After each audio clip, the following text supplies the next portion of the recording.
책으로 승부입니다. 세계 역사 이야기 근대편으로 함께 살펴보겠습니다. 이번 시간에는 영국의 또 다른 반란에 대해서 살펴볼게요. 영국의 어느 작은 마을로 들어가 볼게요. 19세기의 작가 앤드류 우르라는 사람은요, 이렇게 묘사를 하고 있어요.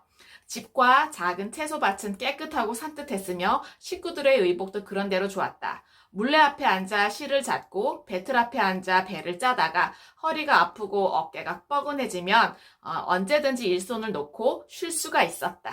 네. 참 건강하고 소박하고 행복해 보여요.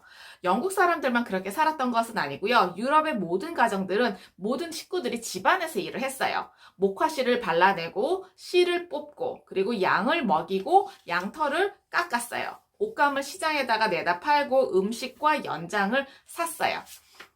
그런데 그로부터 한 30년쯤 후에는요, 이런 모습이었어요. 사방이 온통 공장이고 높이 솟은 굴뚝들이 시커먼 연기를 뿜어낸다. 집들은 연기에 그을려 하나같이 새카맣고 강은 너무도 더럽혀져서 꼭 검정 물감을 풀어놓은 것 같다. 네, 도대체 영국에서는 어떤 일이 일어났을까요? 전국의 시골의 공장들이 속속 들어섰어요.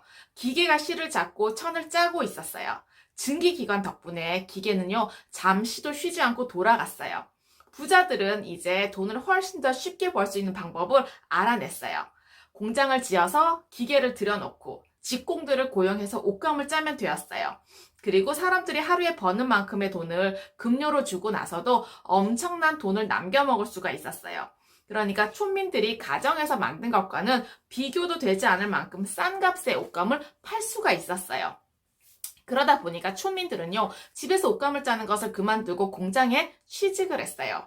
그래서 그때 당시에 직장에 나간다는 그 개념은요, 너무나 새로운 개념이었어요.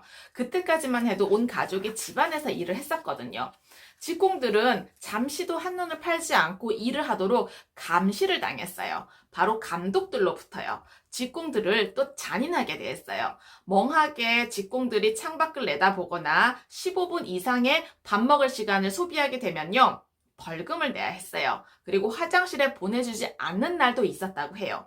공장 주인들은 남자 어른들 뿐만 아니라 여자와 어린아이들도 공장의 기계를 돌릴 수 있다는 것을 알았어요. 그래서 훨씬 더 싼 값에 사람들을 부려먹었어요. 그러다 보니까 식구들을 먹여 살리러 어린아이들이 공장에 날마다 나왔어요. 하루 종일 기계 앞에 서서 일을 해야 하다 보니까 다리가 휘어지고 하얀색 털가루를 계속 마시다 보니까 폐에 그 가루가 쌓여서 숨을 못 쉬게 되고 폐가 막혀 죽는 경우가 너무도 많았던 거예요. 영국 정부는요, 공장의 환경을 개선하기 위한 법률을 만들려고 했는데요. 공장을 돌려서 엄청나게 돈을 번 그 부자들이 거세게 반발을 했어요. 그래서 정부는 있으나 마나한 법률을 몇 가지만 통과시켰어요. 바로 공장법, 팩토리 액트라고 해요. 이런 내용이에요. 어린아이들에게 하루 12시간 이상 노동을 시켜서는 안 된다. 8살이 안 된 어린아이들은 공장에서 일을 할 수 없다. 네, 그럼 12시간 이하는 가능하고 8살 이상의 아이들은 가능하고 뭐 그런 뜻이잖아요. 영국의 전 지역 그리고 유럽의 전 지역에서요, 어린아이들과 여자, 남자들은 함께 뒤섞여서 노동을 했어요. 너무나 춥고 참담한 환경 속에서 고작 굶어 죽지 않을 만큼의 돈만 벌 수가 있었던 거예요. 공장이 늘어나는 것을 반대하지 않는 사람들도 있었어요. 미국의 알렉산더 해밀턴이라는 정치가는요, 공장이 국가 이익에 크게 보탬이 된다라고 주장을 했어요. 왜냐하면 특별한 기술이 없는 사람들이 나가서 나쁜 짓이나 도둑질을 하는 대신에 공장에 들어가서 돈을 벌 수 있게 되었으니 좋은 것이 아니겠느냐. 그리고 어린아이들을 고용하는 것도 좋은 일을 하는 셈이다. 이렇게 주장을 한 거죠. 그런데 마침내 영국에서는요, 일이 터졌어요. 천을 짜는 사람들인 직조공, 실을 뽑는 사람들인 방적공이 공장을 습격해서 기계를 때려 부수기 시작했어요. 목수, 대장장이, 재단사 같은 기술자들도 함께 합류했어요. 지하 저항군이 조직이 되었는데요. 네드러드 장군이라는 비밀스러운 남자가 그들의 지도자였어요. 수많은 노동자들이 러드 장군의 군대에 들어갔어요. 이들을 러다이트라는 이름으로 불러요. 러다이트들은 닥치는 대로 기계를 부수고 공장을 허물었어요. 가난에 찌든 공장 노동자들의 영웅이 된 거죠.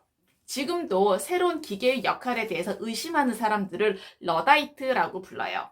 새로운 과학적인 발전, 발견 이런 것들을 거부하는 것이 아니라 오랫동안 자신들을 지탱해왔던 그런 삶의 방식이 바뀌는 것에 대한 분노였어요. 기계를 부수면서 거세게 저항하는 사태가 몇 년이나 계속되었는데 마침내 영국 정부는요, 공장 주인들의 편을 들어준 거예요. 공장을 지켜주려고 군대도 동원이 되었어요. 그러다 보니까 어느 노동자는 이렇게 말을 했어요. 우리는 하나님께서 우리에게 정해주신 곳에서 일을 하고 있는 것이라고 생각하며 만족하라는 소리를 들어야 했다. 그러나 아무리 생각해도 하나님이 우리를 그런 자리에 정해주신 것 같지는 않다. 네. 미국에서는 토머스 제퍼슨을 비롯한 지도자들이 이렇게 이야기를 했어요. 우리 미국 국민들이 그런 가혹한 노동에 처해지는 사태가 벌어지지 않기를 빕시다. 이렇게 이야기를 하면서 면화, 양모, 목재 같은 원료를 유럽으로 싣고 가서 그 공장에서 제품을 만들어 갖고 오면 미국이 훨씬 더 살기 좋지 않을까 이렇게 생각을 했던 거죠.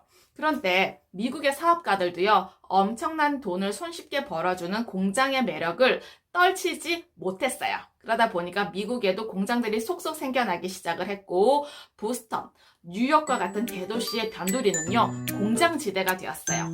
그러다 보니까 가난한 사람들이 모여 살면서 슬럼이라고 하는 지저분한 주거지를 만들어냈어요.